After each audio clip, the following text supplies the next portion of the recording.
रयत शिक्षण संस्थेचे FSGM college Kopargaon junior Marathi विभाग मी छाया शिंदे मनपूर्वक इयत्ता 12वीच्या विद्यार्थ्यांचे स्वागत करते।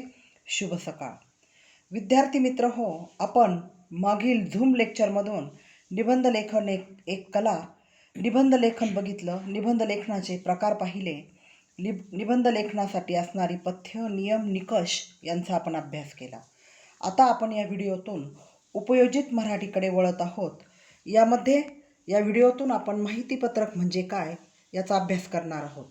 आजचे युग हे अतिशय स्पर्धेचे युग आहे। वाढते उद्योग व्यवसाय, औद्योगिकरण, व्यापारीकरण, खाजगीकरण आणि जागतिकीकरण यामुळे ग्राहक वर्ग चोखंदळ आणि चिकित्सक झाला आहे। लोकांचा वस्तू खरेदीकडे कल किंवा एखाद्या क्षेत्राविषयी, संस्थेविषयी सखोल किंवा तपशीलवार माहिती हवी असण्याचा कल वाढत आहे किंवा कोणत्याही व्यवहारासाठी तो यशस्वी आणि फायद्याचा लाभदायक होण्यासाठी तपशीलपूर्ण माहिती प्रत्येक ग्राहकाला हवी असते। घर बसल्या असा एखाद्या वस्तू, क्षेत्र, संस्था याविषयी माहिती, सर्वांगीण स्वरूपाची माहिती मिळवणे आणि ती माहिती एका छापील अशा पत्रकातून मिळवणे हा लोकांचा कल असतो। ही नेमकी बाब व्यावसायिकांनी, व्यापाऱ्यांनी किंवा कोणत्याही स्वरूपाच्या संस्थेंनी हेरलेली असते। म्हणून ग्राहक वर्गांना आपल्या योजना, उपक्रम, सेवांचे वितरण माहीत व्हावेत, लोकांचे समाधान व्हावे या हेतूने प्रभावी असा फायद्याचा मार्ग अवलंबला जातो। यालाच माहितीपत्रक असे म्हणतात। मग हे माहितीपत्रक असते तरी कसे, किंवा त्याचे स्वरूप असते तरी काय, किंवा ते कसे असावे याविषयी काही संकेत आहेत किंवा काही निकष आहेत। थोडक्यात आपण माहितीपत्रक म्हणजे काय याची एक छोटीशी व्याख्या पाहू। माहितीपत्रक म्हणजे वैशिष्ट्यपूर्ण माहिती देणारे परिचयात्मक पत्रक होय, यालाच माहितीपत्रक म्हणतात। विद्यार्थी मित्र हो, तुम्हाला एखाद्या कोर्सविषयी किंवा एखाद्या वस्तूविषयी किंवा एखाद्या क्षेत्राविषयी माहिती हवी असते, तेव्हा तुम्ही सहज म्हणता की याची आम्हाला पूर्ण डिटेल, तपशीलाने माहिती मिळेल का? तेव्हा अशा संस्था किंवा क्षेत्रे तुम्हाला त्यांच्या सेवा सुविधांचा लिखित तपशीलवार मजकुराचे एक पत्र तुमच्या हाती सोपवतात। त्यात तुम्हाला हवी ती अभिप्रेत असणारी माहिती मिळत असते। या प्रकारे माहितीपत्रके हे नव्या योजनांकडे, उपक्रम, उत्पादनांकडे, संस्थांकडे ग्राहकांनी डोकावे म्हणून केलेली एक खिडकी असते, सुविधा असते। एक प्रकारे ती लोकांच्या चिकित्सक किंवा लोकांच्या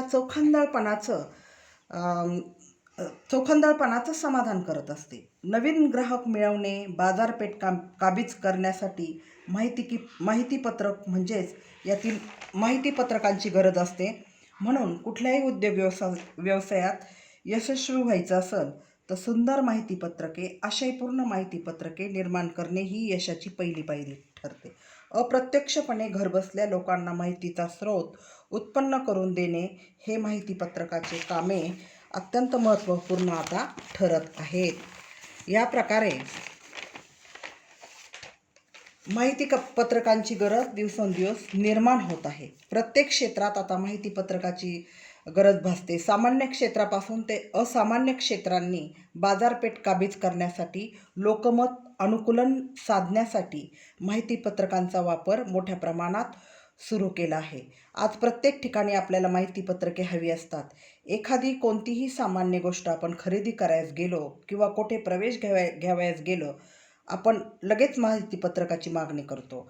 मोठ्या स्वरूपातून माहितीपत्रकं छापली जातात, ती वाटली जातात किंवा प्रसारमाध्यमांच्या द्वारे त्याचा प्रसार केला जातो।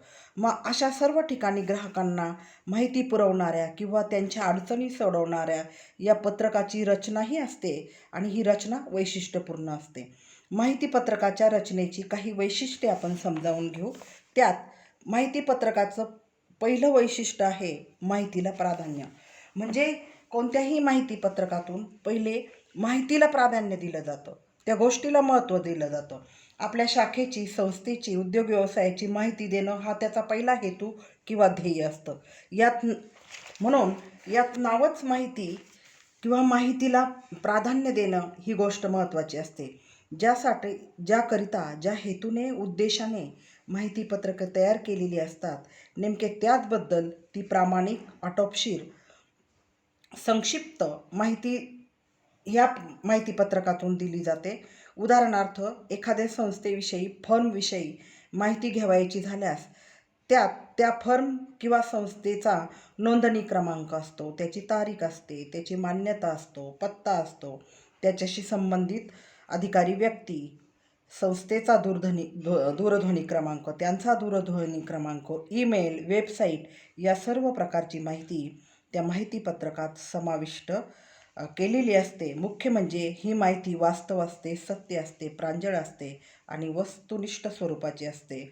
म्हणून अशा रीतीने आपण माहितीपत्रकाच्या रचनेची पहिले वैशिष्ट्य माहितीला प्राधान्य हे बघितलेले आहे. आता नंतर माहितीपत्रकाच्या रचनेचे दुसरे वैशिष्ट्य म्हणजे उपयुक्तता. आपल्या उत्पादनाविषयी, संस्थेविषयी माहितीपत्रक परिणामकारक, लोकांच्या सोयीचे आणि त्यांना उपयुक्ततावादी कसे होईल यासाठी हे पत्रके निर्माण करताना दक्षता, काळजी घेतली जाते. त्या माहितीपत्रकाची उपयुक्तता मूल्ये लोकांच्या, ग्राहकांच्या मनात, नजरेत उतरण्यासाठी निरनिराळ्या योजना केलेल्या असतात की ते पत्र वाचून ग्राहकांना जपून ठेवण्याची प्रवृत्ती त्यांच्या ठिकाणी निर्माण होईल अशी रचना माहितीपत्रकाची असते. माझ्या दैनंदिन आयुष्यात हे माहितीपत्रक उपयुक्त ठरेल अशी भावना ग्राहकाची होऊन त्याने ते जपून ठेवले पाहिजे अशी रचना माहितीपत्रकाची असावयास हवे. आपणाला असे अनेक पत्रके मिळतात. कधीकधी आपण बाहेर जातो त्यावेळेस काही माहितीपत्रके आपल्या हातात पडतात. आपण ती काळजीपूर्वक वाचतो आणि काळजीपूर्वक वाचल्यावर आपल्याला त्याच्याबद्दल खात्री पडते की भविष्य काळात ही आपल्याला कधीतरी उपयुक्ती ठरतील, म्हणून आपण ती जपून ठेवतो किंवा ती आपणाला जपून ठेवावी वाटतात. मग ही पत्रके आपल्याला जपून ठेवावी का वाटतात?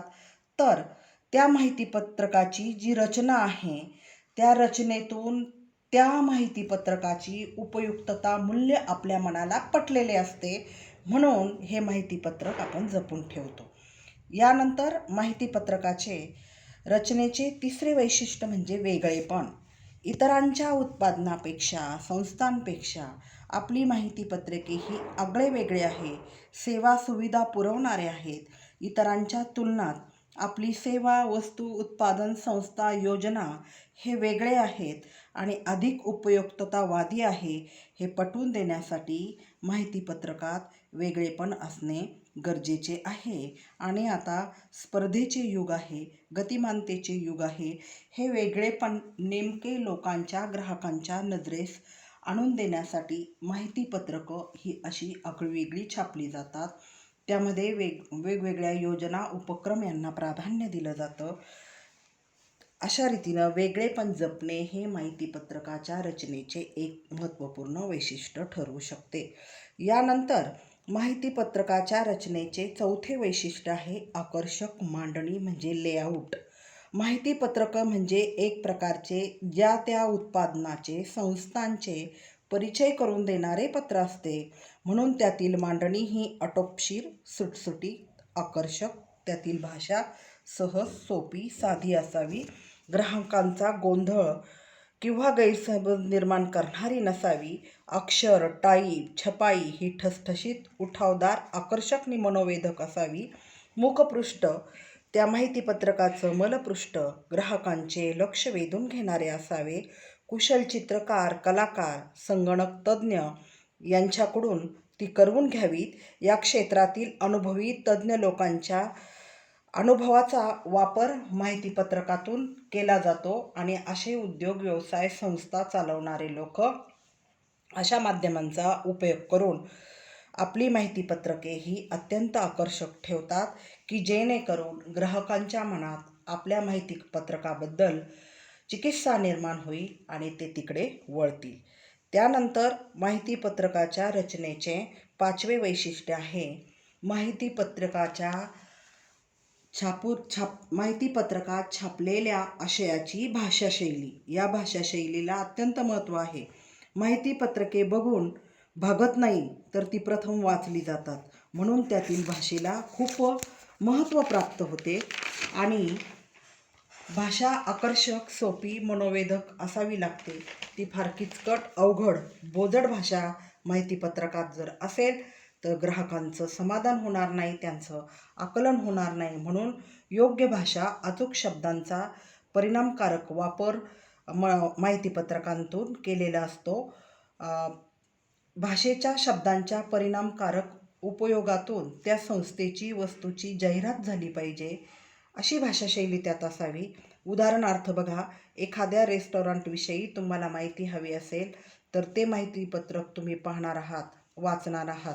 त्यातील भाषा ही तुमच्या जवळची तुम्हाला वाटली पाहिजे. उदाहरणार्थ, या आपल्या सेवेसाठी आम्ही निरंतर सज्ज आहोत. ही भाषा, ही शब्दरचना तुमच्या मनाचा ठाव घेईल. हा मजकूर, ही भाषा तुम्हाला आकर्षित करेल. ही शब्दयोजना तुमच्या मनाला भिडेल आणि याचा परिणाम किंवा परिणिती ते माहितीपत्रक बघून त्या रेस्टॉरंटला तुम्ही आवर्जून भेट द्याल. माहितीपत्रकांच्या निर्मितीसाठी काही महत्त्वाचे मुद्दे असतात. ते मुद्दे आपण येथे समजावून घेऊ. तुमच्या कनिष्ठ महाविद्यालयामध्ये तुम्हाला विद्यार्थिनींसाठी विशेष व्यावसायिक कौशल्य विकसित व्हावी म्हणून काही शॉर्ट टर्म कोर्सेस सुरू करायचे आहेत. मग यासाठी तुमच्या महाविद्यालयाच्या माहितीपत्रकामध्ये तुम्ही कशी भाषाशैली वापराल किंवा तुम्ही कशी शब्दरचना कराल किंवा त्या माहितीपत्रकाची, त्या शॉर्ट टर्म कोर्सविषयी माहिती देणारे त्या माहितीपत्रकाची रचना तुम्हाला कशी करता येईल, याविषयी आपण पुढील व्हिडिओतून समजावून घेऊ. तूर्त धन्यवाद.